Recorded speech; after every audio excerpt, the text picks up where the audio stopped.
नमो बुद्धाय, जय भीम साथियों। मैं पूनम बौद्ध गाजियाबाद से।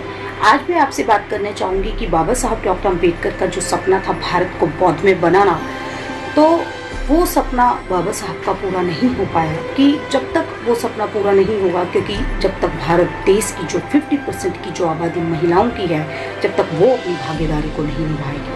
भारत देश की प्रत्येक महिला को ये समझना चाहिए कि अगर वो मान सम्मान स्वाभिमान का जीवन जी रही है तो वो किसकी बदौलत जी रही है। क्योंकि एक समय की अगर बात करूं, जब मनु का विधान था, उस मनु के विधान में महिलाओं को घर की 4 दीवारी तक सीमित रखा जाता था। कोई हक अधिकार उसके पास नहीं था, यहाँ तक कि मुंह खोलने तक की आज़ादी नहीं थी। अगर आज महिलाएं पुरुषों के साथ कंधे से कंधा मिलाकर चल रही हैं, हर क्षेत्र में आगे बढ़ रही हैं या चांद तक वो पहुंच पा रही हैं, तो ये किसकी बदौलत? ये सिर्फ और सिर्फ बाबा साहब डॉक्टर भीमराव जी की बदौलत। क्योंकि हमारे हकों की लड़ाई अगर किसी ने लड़ी, यहाँ तक कि हमारे हकों के लिए वो अपने कानून मंत्री पद तक से इस्तीफा दे देते हैं, तो वो सिर्फ और सिर्फ बाबा साहब डॉक्टर भीमराव जी ही हैं। 1954 में बाबा साहब ने नागपुर की महिलाओं को ललकारते हुए कहा कि माँ, मैंने तेरी कोख से जन्म लिया, इसीलिए मैं अपमानित होता हूँ। ऐसा उन्होंने क्यों कहा? ऐसा उन्होंने इसलिए कहा क्योंकि उस समय जो महिलाएं जो थी वो धर्म की दलदल में घुसी हुई थी, और आज भी तो ऐसा ही है। आज भी महिलाएं उस दलदल से बाहर नहीं निकल पा रही। बाबा साहब ने कहा कि माँ, तुम्हारी जो कोख है, तुम्हारी ही कोख से तथागत बुद्ध ने जन्म लिया, तुम्हारी ही कोख से संत रविदास ने जन्म लिया, ज्योतिबा फूले ने जन्म लिया, माता सावित्रीबाई फूले ने जन्म लिया, माता रमाई ने जन्म लिया। तो हमारी जो कोख है ये ऐसी वैसी नहीं है। क्योंकि कहते हैं कि माँ का चमत्कार, और कौन सी माँ का चमत्कार? उन पत्थरों की मूर्ति का नहीं, माँ का चमत्कार, यानी एक जीती जागती माँ का चमत्कार, जो 9 महीने अपने पेट में एक बच्चे को रखती है, कितनी पीड़ा दर्द सहन करके इस बच्चे को दुनिया में लेकर के आती है। तो उससे बड़ा चमत्कार तो कोई हो नहीं सकता। लेकिन आज भारत देश की महिलाएं बाबा साहब डॉक्टर अम्बेडकर को जानना तो बहुत दूर की बात है, मानेंगी तो उनको क्या? क्योंकि बाबा साहब को जो महिलाओं का मुक्तिदाता कहा जाता है, वो ऐसे नहीं कहा जाता। वाकई में ही उन्होंने हम महिलाओं के लिए बहुत कुछ किया है। आज जो भारत के कोने कोने में जाकर महिलाएं दहाड़ रही हैं, तो वो परम पूज्य बोधिसत्व बाबा साहब डॉक्टर भीमराव जी की बदौलत। उन्होंने हमको हक अधिकार दिलाने के लिए, इस भारत देश के लिए जितना कुछ बाबा साहब डॉक्टर अम्बेडकर ने किया।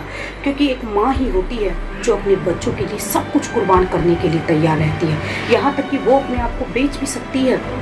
एक घटना आपको बताना चाहती हूँ, और वो घटना है 17 मार्च 1934 की। ये घटना है जब बाबा साहब अपने 2 मकानों की वसीयत अपने 2 दोस्तों के नाम कर देते हैं, और कहते हैं कि हिंदू मेरी कभी भी हत्या कर सकते हैं। क्योंकि उससे पहले बाबा साहब को कई बार मारने की कोशिश की गई कि मैं जो आंदोलन कर रहा हूँ, अगर पैसों की कमी की वजह से ये आंदोलन रुकते हैं तो मेरे दोनों मकान बेच देना, लेकिन किसी भी कीमत पर यह आंदोलन रुकना नहीं चाहिए।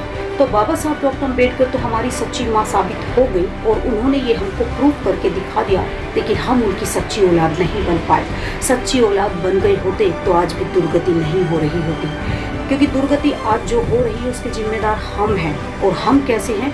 क्योंकि जो रास्ता हमारे महापुरुषों ने हम लोगों को दिखाया, उस रास्ते पर आज भी हम लोग नहीं चल पा रहे हैं। हिंदू धर्म में जितना शोषण भारत देश की महिलाओं का हुआ, उतना कहीं भी आपको देखने के लिए नहीं मिलेगा। लेकिन आज भी भारत देश की महिला हिंदू धर्म को अपने सीने से चिपकाए हुए हैं।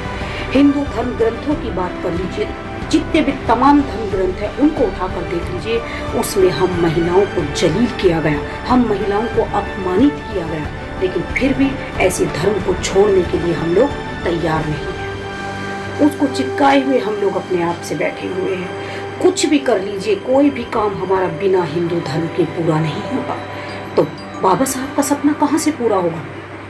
जिस महापुरुष ने हमारे लिए अपने 4-4 बच्चे कुर्बान कर दिए, अपनी पत्नी की कुर्बानी दी, अपनी पूरी जवानी की कुर्बानी उन्होंने हमारे लिए दी, आज हम लोग उनको भूल बैठे हैं। क्योंकि अंधविश्वास और पाखंडवाद में पूरी तरीके से आज भी हम लोग जकड़े हुए हैं। मानसिक रूप से गुलाम बने हुए हैं। शारीरिक रूप से तो आज़ादी मिल गई बाबा साहब की बदौलत, लेकिन मानसिक रूप से गुलाम बने हुए हैं। तो ये गुलामी कब जाएगी? जब हमारे बच्चे फिर से गुलाम बन जाएंगे, तब हमारी ये गुलामी जाएगी। तो अब बहुत देर हो चुकी है, अब जाग जाइए। मैं प्रत्येक बहुजन समाज के लोगों से कहना चाहती हूँ कि आप अपने इतिहास को जानिए। क्योंकि ये जो समाज है, ये भोला भाला समाज नहीं है, ये भूला भाला समाज है जो अपने इतिहास को भूल गया है।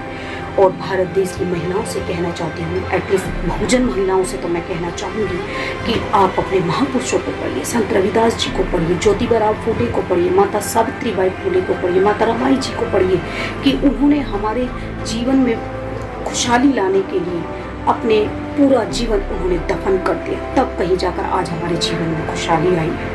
4 बच्चे माता रमाबाई और बाबा साहब के चले गए, क्या उन्हें अपने बच्चों से प्यार नहीं था?